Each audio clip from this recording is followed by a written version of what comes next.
माझ्या आहोंची ना ही गोष्ट मला अजिबातच आवडत नाही. आता कोणती ती तर मी तुमच्यासोबत शेअर करते, पण त्याच्यासोबतच माझं काहीच रुटीन कसं असतं हे पण मी तुमच्यासोबत शेअर करते.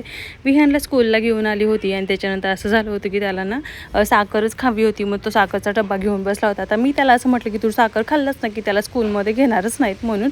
सो त्याचं असं विचारणं चाललं होतं की मी आता साखर बंद केली तर मला स्कूलला घेतील ना.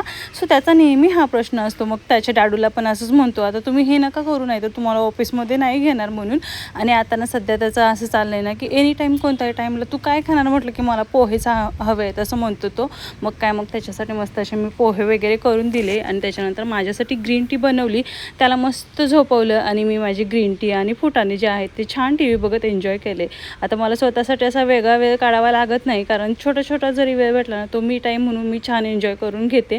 सो त्याच्यानंतर संध्याकाळी हे आले होते आणि विहानसाठी ना यांनी डीमार्टमधून भरपूर असे कपडे आणले होते आणि त्याच्यामधले काही कपडे मला आवडले नव्हते. आता मी नको म्हणत होते की त्यांना की विहानसाठी भरपूर कपडे आहे, पण त्यांनी ना उगाचच भरपूर सारे कपडे आणले होते. मग त्यामधलेच काही चेंज करायचे होते. सो ते चेंज वगैरे करून घेतले आणि आता इथं आलो आहे तर गणेशमधली पाणीपुरी आणि भेळ ही तर खानांचं कंपल्सरी असतंच.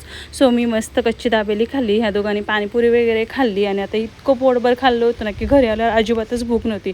आणि फ्रीजमध्ये इतका बर्फ साठला होता ना की दिवसभर फ्रीज बंद ठेवला होता, त्यामुळे अगोदर आलं हे काम करून घेतलो.